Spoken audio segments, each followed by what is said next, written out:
La dernière fois, lorsque nous avons créé le modèle task, on a aussi mis en paramètre le "-f" afin de créer le factory qui lui sera attaché. Dans cet épisode, nous allons voir comment créer facilement des faux enregistrements à travers les factories. Comme ça, on ne sera plus obligé de créer en fait manuellement ici nos projets. Pareil aussi pour les tâches. Alors, pour ce faire, d'abord, nous allons aller dans le dossier database. Dans le dossier database, nous avons trois dossiers: factory, migration ainsi que seed. D'abord, nous allons voir ici dans le dossier factory. Ici, dans le dossier factory, Laravel nous avait créé déjà à l'origine un fichier qui s'appelle user factory. Alors ici, Laravel a déjà complété cela au cas où si on a envie de créer facilement et rapidement une application pour le développement, etc., pour des tests. Ici, Laravel nous facilite en fait de créer des faux enregistrements par rapport aux utilisateurs. Laravel nous avait déjà créé un modèle user, nous a aussi créé la migration users et là aussi le user factory. Pour l'instant, nous n'allons pas nous occuper de ça. On va seulement s'occuper ici de Task Factory qu'on avait créé avec le modèle, avec le "-f".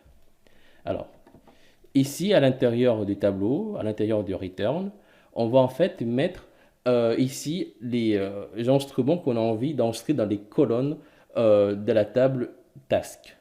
Mais avant de créer en fait des enregistrements par rapport aux listes de tâches, il faudrait d'abord créer des projets.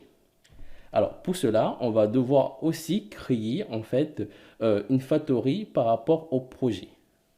Et pour ce faire, j'ouvre le terminal et puis je tape PHP artisan make pour créer en fait un fichier ou bien une classe. Et là, je mets factory et puis je vais créer directement ici le project factory. Et là, on met en paramètre le "-modèle" pour dire en fait que j'ai envie que le factory soit attaché en fait au modèle project. Comme ici en fait, ici on trouve que le factory en fait a été attaché au modèle task. Je clique, voilà. Je vais voir, là j'ai le fichier project factory. Alors à l'intérieur de ce return, on va mettre en fait les colonnes qu'on a envie en fait de créer des faux enregistrements. D'abord, je vais en fait dans la migration project. Alors ici, j'ai 4 colonnes. La colonne ID sera remplie automatiquement par MySQL. Ici, le name, on va le mettre. Description, pareil. Et ici, pour la date de création ainsi que la date de mise à jour, en fait, c'est Laravel qui va le mettre automatiquement. Donc, nous, on va seulement se charger de compléter name ainsi que description. Donc, je reviens ici. J'enlève ce commentaire. Et là, je mets name. Alors, ici, comme name, il faudrait en fait utiliser ici l'objet Faker. Alors, ici, l'objet Faker, c'est un objet qui va contenir des méthodes ainsi que des propriétés, en fait, de créer des faux instruments en fait aléatoirement. Par exemple, ici, on a name. Name, on a envie en fait d'enregistrer un titre pour les names. Alors, pour cela, on peut en fait utiliser ici la propriété ou bien la méthode test. Je peux mettre juste du test. Ou bien il y a aussi syntax. Syntax qui permet de créer un paragraphe ou bien une phrase. Ou bien il y a aussi la méthode syntax. Et là, à l'intérieur, on va mettre le nombre de mots qu'on a envie de mettre. Justement, en parlant de mots, on peut aussi mettre l'objet word. Ou bien ici, what, avec la méthode. Et là, à l'intérieur, on mettra le nombre de mots qu'on a envie de mettre. Alors, moi ici, pour le titre, on va mettre par exemple syntax. Même si syntax c'est une phrase, du coup, ça sera un peu plus long pour un titre. Mais bon, c'est pas grave. Et puis, je mets description. Et pour description, je mets encore l'objet Faker. Et là, je mets paragraphe. Alors là, je vais plutôt mettre l'objet paragraphe. Et là, à l'intérieur, je mets par exemple 5. 5 qui correspond en fait à 5 paragraphes, 5 syntax. Pour la création de projet, on est bon. Pour l'instant, nous allons voir seulement pour créer un projet. Après, on verra par la suite comment créer aussi la liste de tâches qui sera attachée au projet. Alors, ici, pour le projet, on est bon. Et là, nous avons le dossier Seeds. Alors, à l'intérieur, on a juste ce fichier database, seeder. Si j'entre à l'intérieur, ici, je trouve un commentaire. Si j'enlève ce commentaire, là, en fait, je trouve un fichier. Enfin, c'est pas un fichier, c'est juste le nom d'un fichier, c'est users table seeder. Ici, en fait, c'est pour créer des faux enregistrements par rapport aux utilisateurs. Mais en fait, comme tu vois ici, mon IDE me souligne. Parce qu'en fait, ce fichier n'existe pas. En fait, ce fichier doit se trouver justement comment dire, dans le dossier seed. Et ici, dans le dossier seed, en fait, il y a seulement ce fichier database. Alors, pour créer ce fichier-là, là, je le copie. J'ouvre ici encore le terminal. Et là, je tape PHP artisan. Et là, je mets make pour créer encore un fichier ou bien une classe. Et là, soit je mets seed ou bien seeder. C'est pareil, c'est la même chose. Et là, je code ça. Oups, alors, je me suis un peu précipité. Voilà, je code ça. Voilà, là, on est bon. Et là, si je regarde ici, je retrouve le fichier users table seeder. Et là, mon IDE ne me souligne plus en rouge. Si je rentre à l'intérieur, et ici à l'intérieur de la méthode run, c'est là que nous allons créer nos faux enregistrements. Alors, là, en fait, nous allons utiliser en fait les factories afin de créer nos enregistrements. Et pour utiliser les factories, il y a en fait ici une fonction qui s'appelle factory. Et là, cette fonction va prendre deux paramètres. D'abord, ici, en premier paramètre, il prend en fait ici le modèle. Le modèle ici, c'est project. Après, en second paramètre, il prend le nombre d'enregistrements qu'on a envie de créer. Par exemple, j'ai envie de créer 15 enregistrements. Et puis, je vais utiliser la méthode create afin de tout créer. Voilà, là, on est bon. Maintenant, pour créer en fait les enregistrements qui se trouvent par exemple ici dans le fichier user table seeder, ici, je tape la commande de PHP artisan et là, je mets db. Ici, je mets seed. Et là, je mets classe. Et là, je mets en fait le nom de ce fichier, users table seeder. Si je clique, là, je suis bon. Alors, je reviens dans l'application. Ici, je vais dans la page d'accueil. Ah, là, je retrouve tous les faux enregistrements qui ont été créés. Voilà, c'est super. Après, je ne suis pas obligé de mettre ici le classe. Je peux en fait l'enlever et faire juste comme ça. Voilà. Et là, ça m'a encore recréé d'autres enregistrements. En fait, lorsqu'on met juste db seed, la Ravel en fait va regarder toutes les seeds qu'on aura mis en fait dans la méthode run qui se trouve dans la classe database seeder, tout simplement. Après, moi, ce que je fais, je mets juste un tableau et je fais comme ça. Comme ça, en fait, lorsque j'ai envie de créer d'autres classes, je mets juste ici un virgule et après, je pourrais créer en fait d'autres classes. Comme ça sera beaucoup plus rapidement, beaucoup plus facile, pardon. Mais si par exemple plus tard, on effectue des modifications dans les migrations, en fait, il faudrait par exemple rafraîchir la base de données et puis encore relancer ici les seeds. Et ça peut être très vite pénible. Ce qu'on pourrait faire, c'est faire juste un PHP artisan. Là, je mets migrate. Et puis, je mets fresh pour réactualiser. Là, je suis tranquille. Mais je peux aussi mettre en paramètre ici -seed. Et là, en fait, ça va me rafraîchir la base de données. Et puis, en fait, il va aussi me recréer les faux enregistrements par la suite directement. C'est beaucoup plus rapide. Maintenant, occupons-nous de la liste des tâches. Ici, je reviens dans Task Factory.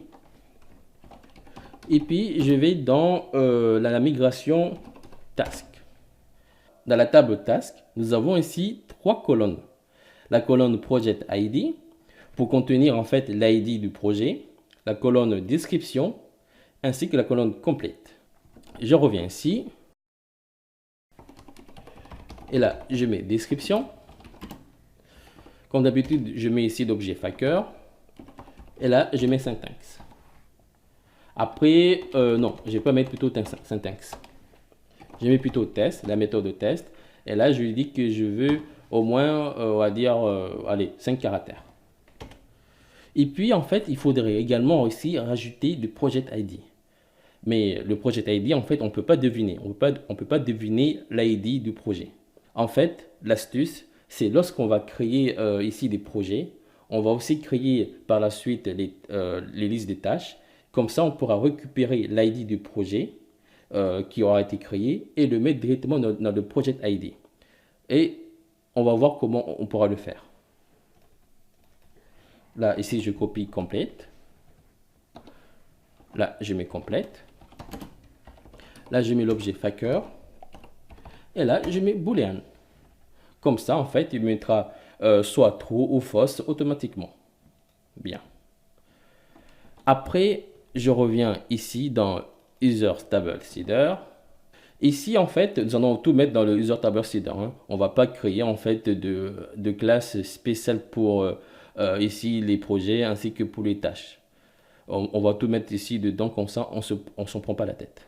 Alors, lorsqu'on va créer ici les projets, on va faire en fait une boucle pour récupérer en fait projet par projet, afin de récupérer en fait l'ID du projet en question et de le mettre en fait dans le project ID. Alors pour cela, je vais sauvegarder tout ça dans une variable qui aura pour nom project. Et puis je vais faire une boucle. Dans cette boucle, je mets ici project as project. Alors, et puis à l'intérieur, c'est très simple. Là, je copie ça. Je colle ici. Là, je mets task. Et là, on va dire que j'ai envie seulement d'avoir 3 listes de tâches par projet. Mais ce n'est pas tout. Par défaut, ici, dans la méthode create, on ne met rien. On met juste en fait des parenthèses afin de tout créer. Mais lorsqu'on a envie de faire des modifications, on va dire très strictes, on va ici mettre un tableau. Et là, je mets Project ID. Et là, je récupère tout simplement ici Project. Et je mets ID. Et voilà, et c'est tout. Et là, si je relance la migration ainsi que les seeds, là, je n'ai pas eu d'erreur. Si je reviens ici, j'actualise. Voilà. Et si je rentre dans un projet, ici, je retrouve en fait la liste des tâches. Et là, on voit directement que ici, c'est à true et les autres, c'est à false. Alors, là, ici, alors, je reviens ici.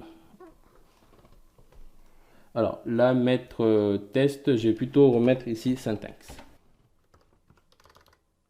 Voilà, c'est mieux comme ça. Et là, je relance la migration et décide. Là, j'actualise.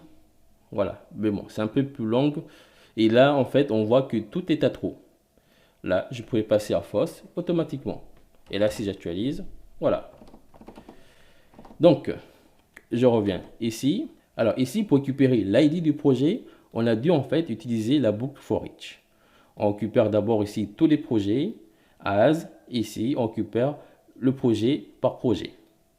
Et puis, par la suite, on pourrait directement aussi récupérer l'ID du projet et le mettre dans le project ID. Mais il y a aussi une autre manière que je trouve très propre, que j'aime bien utiliser, c'est d'utiliser en fait la méthode each d'Eloquent. Alors, pour ce faire, ici, je vais récupérer tous les projets. Et là, je vais utiliser la méthode each.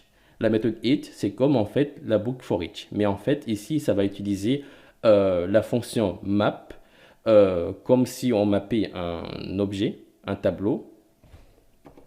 Et là, on va utiliser une fonction anonyme. Ici, dans cette fonction anonyme, je mets ici project. Ici, le project, c'est comme si je récupérais le project comme ici, as project. Et ici, à l'intérieur, il suffit juste de copier ça et de le mettre ici. Et là, je mets 2 points pour ne pas avoir d'erreur. Et là, je vais commenter ça. Alors, attention, ici, c'est project. Voilà, nous allons voir si on n'a pas d'erreur. Je vais ici relancer la migration ainsi que les seeds. Je reviens ici, là, j'actualise. Voilà, ça a marché. Ici, par exemple, je mets 5. Je relance la migration ainsi que les seeds. Je réactualise. Voilà, là, j'ai 5 listes de tâches. Enfin, 5 tâches. Voilà, tu peux ici utiliser la méthode each ou bien ici la boucle for each de PHP. Moi, personnellement, j'ai bien utilisé ici la méthode each. Comme ça, en fait, c'est beaucoup plus facile pour moi, en fait, de de faire des modifications directement sur l'objet. Alors que ici, pour faire des modifications dans l'objet, je trouve que c'est un peu plus difficile avec la boucle for each. Voilà. Là, je peux l'enlever.